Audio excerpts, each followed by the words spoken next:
Bueno, pues gracias a Agustín y a todos vosotros. Buenas tardes, buenas noches desde Barcelona y un abrazo a todos los ponentes y a los conferenciantes que me hubiera encantado poder estar con vosotros compartiendo todos estos días.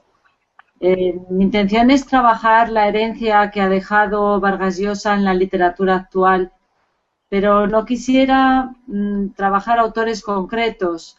Eh, Ciertamente podríamos hablar de Santiago Gamboa o de Javier Cercas, que ambos han hablado muchas veces y han reconocido la influencia que han recibido de Vargas Llosa, sobre todo en la concepción de la escritura y del escritor, o Urrelo, o Benavides, o Jeremías Gamboa, sino que más bien me dedicaré a analizar una serie de temas o la tipología de la novela que inició Vargas Llosa y que actualmente yo creo que es la que tiene éxito y la que predomina en las letras hispanoamericanas. Vargas Llosa, desde el inicio de su producción, eligió un camino literario, el del realismo, la metaficción o las interferencias entre literatura, historia y periodismo, que es el que ha triunfado y adquirido éxito internacional hoy, si pensamos en la figura del que posiblemente sea el autor más reconocido de la literatura hispanoamericana actual, esto es Roberto Bolaño. En dos novelas de Mario Vargas Llosa, quien fraguó desde sus inicios con Los cachorros o La ciudad y los perros, una novela alejada del realismo mágico o fantástico, en un tiempo en que Europa consumía este último tipo de historias. Con Bolaño ahora Europa ya no espera la fábula mágica latinoamericana. Vargas Llosa, aunque no solo, ha abierto la novela hacia su universalidad, lo que significa la entrada de múltiples géneros y discursos en su haber. Si pensamos en su producción, hablamos de obras que tocan la pornografía, el pulp, el folletín, la metaficción, la confusión flaubertiana entre autor y ficción, la novela de misterio, la farsa, lo grotesco, el kitsch o el cine. Podría decirse que este tipo de obras, que incluye las de Bolaño, se mueven en la encrucijada entre literatura e historia, con la impotencia de no poderse entregar ni a una cosa ni a otra. Las novelas y cuentos de Bolaño, por ejemplo, siempre se sustentan, como en Vargas Llosa, sobre una realidad, siendo esta una excusa para construir un imaginario. La pregunta es si concebir una literatura apoyada en la realidad lleva indefectiblemente al autor a sentir o adquirir un compromiso con la sociedad. Difícil es hablar de novela comprometida en Bolaño, si bien es evidente que está anclada en la más dura realidad, aunque su narrador parezca tener una actitud ambigua, desideologizada o resbaladiza. Como ejemplos me remito a Estrella Distante, Los detectives salvajes, 2666 o Nocturno de Chile. En el chileno, como en Vargas Llosa, la ideología es implícita a la ficción. Por ejemplo, en el personaje de Ruiz Tagle, Ruider, de Estrella Distante, se reúnen la abyección y el arte, la barbarie y los actos civilizados. Estrella Distante trabaja sobre la relación entre literatura, memoria y horror político. Todos los personajes de Bolaño son escritores o aspiran a serlo, reafirmándose la idea de un mundo visto desde una óptica redundantemente literaria, pero al mismo tiempo todos ellos se enfrentan a dilemas éticos. Su narrador se inserta en la historia para contar las experiencias de una generación que fue joven en el momento de las dictaduras militares en el continente, como ocurre en las novelas de Patricio Prón y de Juan Gabriel Vázquez, en los relatos de Fernando Ampuero, Jorge Eduardo Benavides o en La hora azul de Alonso Cueto. En 2666, Bolaño pretende exorcizar la violenta realidad de las mujeres desaparecidas en Ciudad Juárez. En La ciudad y los perros, en Conversación en la catedral, en la Casa Verde, ya Vargas Llosa pretendía exorcizar la ignominiosa realidad que describía, respectivamente, sobre el ejército, la dictadura, las mujeres de la selva desaparecidas y robadas. Sin embargo, su obra no cae en la prefabricación ideológica obstáculo insalvable para toda gran novela que pretenda dar cuenta del carácter irreductiblemente plural, complejo y trágico de la realidad. Roberto Bolaño y Vargas Llosa son herederos de las vanguardias francesas, de las que toman el concepto de literatura del mal. Uno y otro exploran el mal y por tanto los temas de sus obras están vinculados a la degradación de la sociedad, la dictadura, la corrupción, el rapto, la violación, el feminicidio o el nazismo. En el caso de Bolaño, muchos críticos entienden su obra como una escritura política, donde muestra su compromiso contra el horror de las dictaduras y el trágico destino de Latinoamérica a través de una renovación formal. La tesis de la que parten es que Bolaño allega de nuevo la esfera política e histórica a la literatura, a partir de una propuesta provocativa. Edmundo Paz Soldán lo resume como una dificultad de hermanar un arte comprometido con el pueblo con una escritura difícil, vanguardista o hermética. Y comenta: en el escritor chileno, ferviente admirador de Cortázar, no hay otra opción que dar cuenta del horror y del mal, y hacerlo de la manera excesiva que se merece. El imaginario apocalíptico es el único que le hace justicia a la América Latina de los 70. Escenario apocalíptico que, en mi opinión, no proviene solo de la admiración que sintió Bolaño por Cortázar, sino también de la novelística de Vargas Llosa, pues toda ella no hace más que dar cuenta del horror y del mal, y esta es la lectura que además hizo Bolaño de la obra del peruano. Este escenario es propio de muchas novelas actuales, como las que he ido nombrando, a las que cabría añadir Tierra Quemada de Óscar Collazos o mucha de la literatura peruana actual, al decir de Rita Nussmann. En el mismo sentido que Paz Soldán, se pronuncia Richard Eyre, para quien el tema central de los detectives salvajes y en realidad toda la obra de Roberto Bolaño es que el boli está manchado como la espada de sangre. Desde dicha lectura se encuentra en Bolaño, y es una característica de toda la obra de Vargas Llosa, un potencial político dentro del ámbito literario, una voluntad de desvelar los entresijos y oscuridades del poder y el mal. En esta misma línea de pensamiento se pueden interpretar obras como Los cachorros, La ciudad y los perros o El sueño del celta, en donde la literatura se entiende como un arma de combate que no se somete a ninguna dictadura ni ideología. Los dos escritores tuvieron que preguntarse a la hora de escribir de qué manera la ficción podía contar lo público, cómo narrar el horror, cómo construir una memoria y una escritura que trastornen los límites entre lo manifiesto y lo subyacente. Ambos lo harán a través de la ambigüedad y los recursos de la metaliteratura y la autobiografía ficticia, que sirven para poner en crisis la veracidad del relato. Desde nuestra perspectiva, no obstante, no se debe hablar de un Vargas Llosa o de un Bolaño comprometidos en el sentido político de la palabra, ni tratar de buscar los vínculos que adscriban sus textos a una ideología. Alguna vez Vargas Llosa ha confesado que la literatura le sirve no tanto para representar como para desvelar una realidad olvidada. Afirmaba en una ocasión: otra razón para dar a la literatura una plaza importante en la vida de las naciones es que sin ella el espíritu crítico, motor del cambio histórico y el mejor valedor de su libertad con que cuentan los pueblos, sufriría una merma irremediable.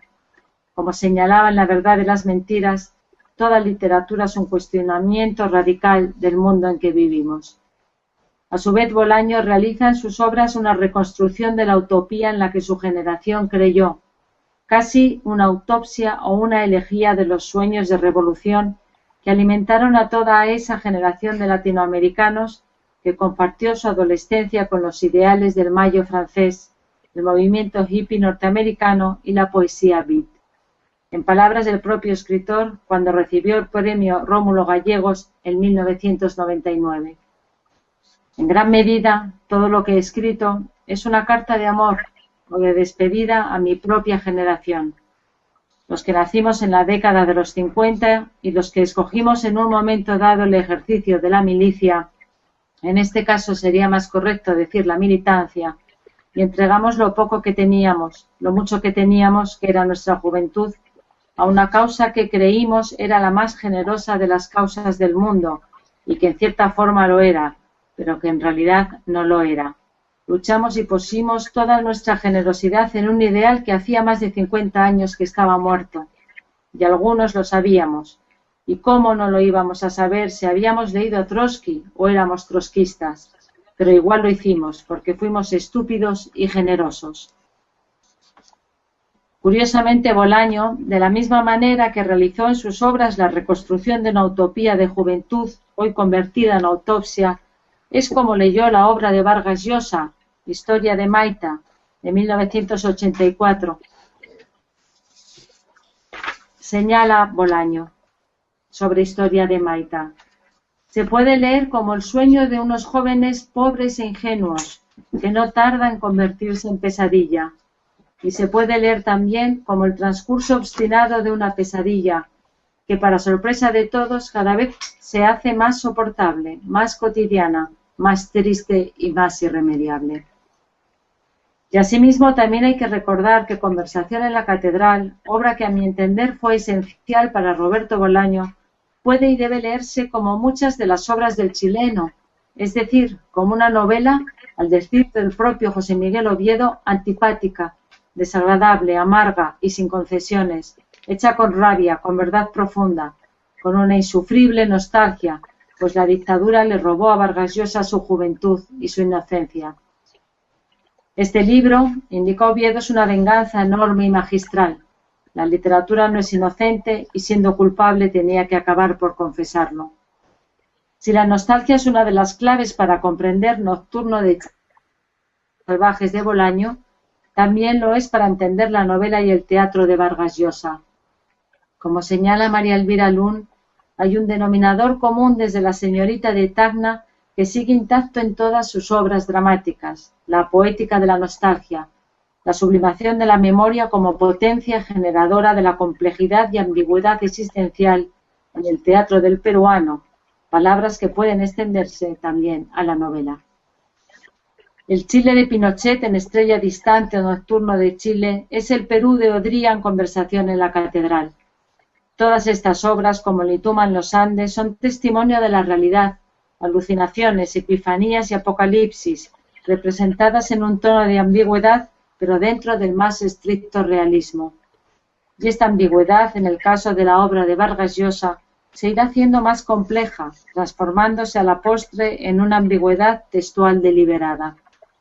En conclusión, el mal y la violencia aparecen como motivos latentes en cada una de las páginas de las narraciones de ambos autores, en el peruano con una finalidad tal vez más optimista que en el chileno. Para Roberto Bolaño, el mal es básicamente el egoísmo narrado de diferentes formas. La frontera la delimita la mirada que tengas sobre el otro, el saber que el otro existe. El mal es un poder simbólico o un azar bajo signos oscuros, o la inminencia del desastre que temen sus narradores, o la cotidianidad que conduce a la locura, o una violencia que recorre de forma subterránea sus cuentos y que explota cuando estos terminan de forma abrupta, como el final de Últimos atardeceres en la Tierra, uno de sus mejores relatos. En ambos autores la literatura expresa la parte maldita de la experiencia, a través de personajes como Urania Cabrales, las hermanas Garmendia, Salvador Estrella, Fusía, Zabalita o Keisman, personajes sonetianos, a la deriva, rebeldes, sin principios, infrarrealistas, transgresores, dobles o entrecruzados, en los que a menudo predomina el diálogo, uno de los elementos centrales de la estética de Vargas Llosa, seguido fielmente por Bolaño. El método flaubertiano de Vargas Llosa coincide con el de Bolaño, escrupulosa, sistemática, obsesiva, terca y fría reconstrucción de una historia o un hecho. La intriga, las persecuciones y las huidas marcan la trama de las novelas de Vargas Llosa. En la Casa Verde, Fusía, bucanero fugitivo, se esconde del sargento Roberto Delgado y del teniente. Asimismo, se busca también a Nieves. Es una novela policial de western sentimental y folletinesca. En El héroe discreto hay también huidas, persecuciones y muertes. Y si bien no puede decirse que Vargas Llosa practique de forma contundente la novela negra, el thriller forma parte de las novelas mencionadas, o de Quién mató a Palomino Molero, en donde Lituma se convierte en detective. La intriga también predomina en las últimas novelas del peruano, como en El sueño del Celta. Vargas Llosa desde sus inicios apostó por la novela de intriga. Las generaciones posteriores de escritores, como la del mexicano Paco Ignacio Taibo, desarrollarán un nuevo subgénero que con el tiempo ha dado en llamarse neopolicial latinoamericano, que sigue escribiéndose con éxito en casi todos los países y donde se escenifican los problemas y se denuncia la violencia, como lo ha ido haciendo Vargas Llosa desde siempre, de sus comunidades respectivas, ya sea en Colombia con la literatura sicaresca del narcotráfico y sus asesinos a sueldo, en México o los crímenes ligados a las experiencias dictatoriales del Cono Sur, en el propio Perú con autores como Gieta Jarque, Óscar Colchado, Enrique Rosas Paravicino o el mencionado Alonso Cueto. Vargas Llosa, sin haber practicado una literatura de autoficción deliberadamente, memorialística o autobiográfica, ha convertido en literatura muchos aspectos de su vida, o dicho de otro modo, su vida ha sido canibalizada por la novela. En La ciudad y los perros se proyecta bajo los rasgos de Alberto, adolescente que escribe obras pornográficas que vende a bajo precio. Ya he indicado cómo sus personajes, como los de Borges o Bolaño, están relacionados con el oficio de escribir. Vargas Llosa es también personaje de sus propias novelas, como Bolaño de las suyas. En una entrevista, con motivo de los 40 años de La ciudad y los perros, Vargas Llosa se acercaba al actual concepto de autoficción. Decía así: me gusta fingir la realidad, así como a los escritores fantásticos les gusta fingir la pura fantasía, lo puramente imaginario. Yo tengo esa tendencia natural a escribir historias que simulan ser la realidad. Mi punto de partida siempre es la realidad y quizá eso lo descubrí en la experiencia de escribir La ciudad y los perros. Utilicé mucho material autobiográfico, pero de una manera muy libre, reelaborándolo, transformándolo y además añadiéndole constantemente invenciones, personajes y situaciones ficticias, incluso anécdotas que yo recordaba al pasar a la novela inevitablemente se fueron transformando, lo mismo que personajes que tenían modelos vivos fueron convirtiéndose en híbridos.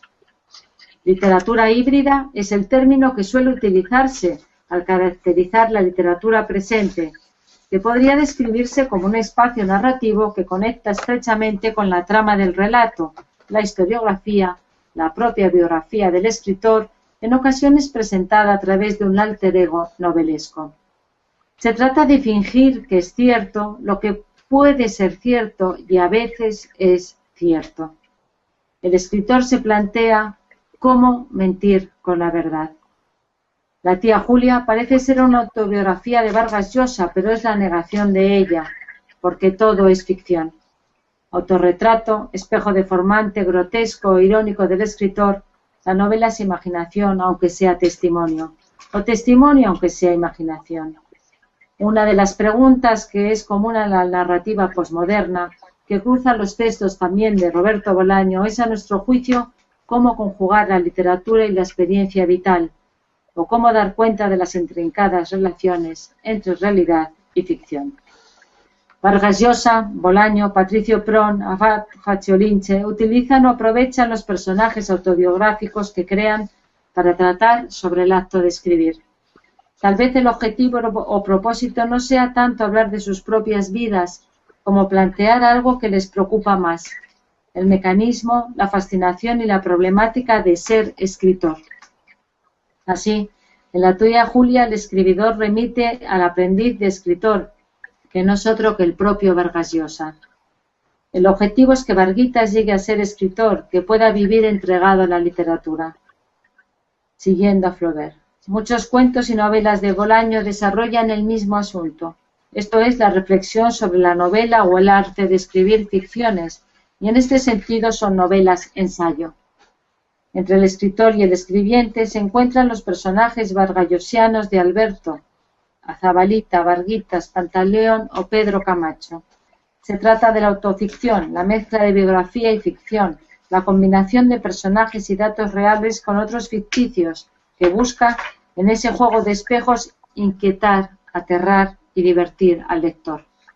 La tía Julia es una ficción con rasgos autobiográficos en la que se enuncian y presentan muchos de los futuros elementos de las obras de Bolaño y de la literatura del siglo XXI, con el auge de la escritura testimonial y la voluntad de lograr el efecto de lo verdadero.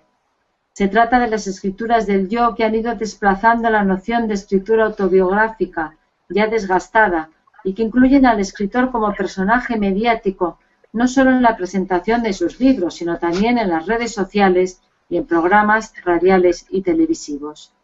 En cualquiera de sus variantes, se trata de un trabajo de pose y deliberada construcción. Se busca persuadir, como en la tía Julia, de que ese es el yo del autor. Son grados de ficcionalización. Como una variante de este tipo de novela está la del feminicidio, término utilizado para denominar los asesinatos múltiples de mujeres, identificándolos como crímenes de lesa humanidad. Se analiza el feminicidio como resultado y expresión de la posmoderna producción de trabajo, ya que resulta insoslayable, porque las investigaciones y las estadísticas así lo demuestran, que muchas de las mujeres asesinadas son trabajadoras de las máquinas o industrias multinacionales. Esta denuncia de la explotación, rapto y desaparición de mujeres puede encontrarse de forma reiterada en la novelística de Vargas Llosa. En La fiesta del chivo, Urania Cabral, hija del senador Agustín Cabral, que se fue a estudiar a Estados Unidos en mayo de 1961, antes de que mataran a Trujillo en una conspiración, vuelve a la República Dominicana 31 años después, incumpliendo su promesa de no regresar. Soltera, Urania monologa con su padre que, paralizado por un ataque cerebral, no habla y quizá tampoco entiende. Curiosamente, uno de los pocos personajes ficticios de esta obra, Urania, el de Urania, representa a todas las mujeres oprimidas, vejadas y vendidas a la feroz dictadura de Trujillo, y simboliza la humillación del pueblo dominicano en manos del dictador. En la Casa Verde aparece no solo Bonifacia, sino muchas otras mujeres robadas, raptadas y violadas. Tusía reina como un señor feudal y tiene un harén compuesto mayoritariamente por mujeres que han sido arrebatadas por sus matones a los pueblos, a guarunas o ambisas. Bonifacia está inspirada en la historia de una niña guaruna, Esther Chubik, raptada a los 3 años y llevada a Lima para utilizarla como sirvienta. Vargas Llosa conoció el rapto de niños en la selva para labores domésticas en la ciudad o para regalarlas a los amigos.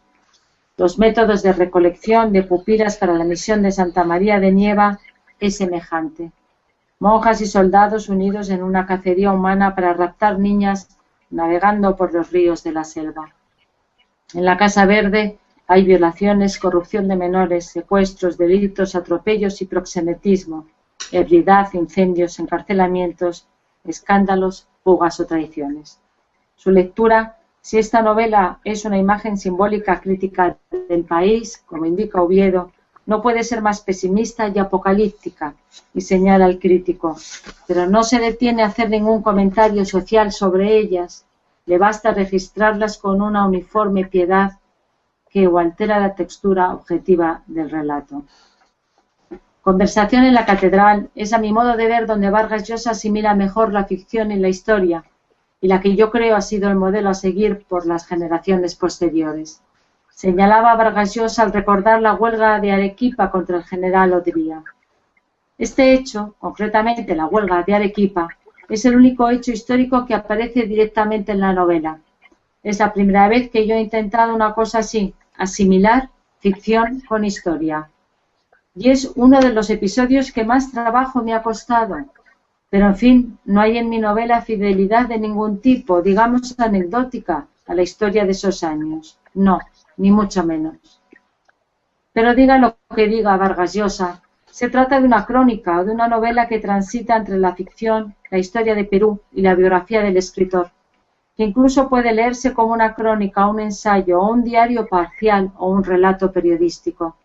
Ficción ensayística, narrativa ensayística, literatura autorreferencial, metaerudición narrativa. Lo cierto es que esta línea novelística tiene su continuidad en la literatura del 2000 en lengua hispana. Cercas, Vilamatas, Piglia, Bolaño, Pron, Nettel, Herbert, plegada a las ficciones reales y en donde los relatos toman la forma de testimonio, la autobiografía o el reportaje periodístico.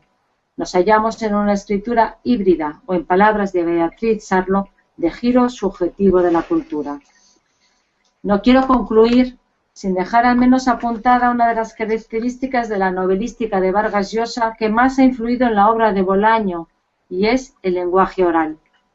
Lo mejor precisamente de los detectives salvajes es el trabajo con el lenguaje y los registros que Bolaño realiza con todos los personajes. Ese oído que tiene para captar conversaciones, gestos y ademanes orales en su narrativa tiene su origen, o uno de sus orígenes, en Conversación en la Catedral, que sobresale por las múltiples voces, en La Casa Verde con las denominadas ondas dialógicas, o en Los Cachorros, de la cual el chileno destaca las voces y la multiplicidad de hablas. Señala Bolaño al respecto. En apariencia, Los Cachorros no puede ser más sencilla. Narra desde diferentes voces, desde diferentes ángulos. Uno estaría tentado a decir torsiones, las que realiza el escritor y que a menudo son ejemplos prácticos y magistrales de todo cuanto puede hacerse con nuestro idioma, la vida de Pichula Cuéllar. Vargas Llosa, concluyendo, ha influido tanto en el retorno a la narratividad como en las relaciones entre individuo y sociedad que su modelo de raíces realista ofrece. Novelas menores como Historia de Maita o Lituma en los Andes guardan vínculos con la novela negra y esbozan tenebrosos relatos sociales, la violencia andina en el primero, la revolución y la homofobia en el segundo. El propio Bolaño, al hacer su lectura particular de Conversación en la Catedral, La guerra del fin del mundo o de Historia de Maita, apuntaba a que esta última puede leerse como un cuadro de una situación cultural y política no solo peruana, sino latinoamericana, la de los años que van desde finales de los 50 y principios de los 60, con las primeras luchas armadas y hasta la época de Sendero Luminoso y las guerrillas milenaristas. Y concluye Bolaño su particular lectura, divisando los logros de esta novela, y que él tomará como ejemplo, como son el sentido del humor de Vargas Llosa, que salta en sus propias palabras a la manera balzaquiana, incluso por encima de sus propias convicciones políticas. Las convicciones políticas que ceden como solo le sucede a los escritores verdaderos ante las convicciones literarias. La visión trágica del Perú, y en alguno de sus últimos libros de la condición humana, es la materia de la que está hecha la obra de Vargas Llosa. Los jóvenes latinoamericanos sacrificados, la utopía perdida, la derrota de un continente fantasma, con la pérdida del centro y la estrategia del exilio permanente, es la materia de la que está hecha la literatura de Bolaño. Muchas gracias por su paciencia.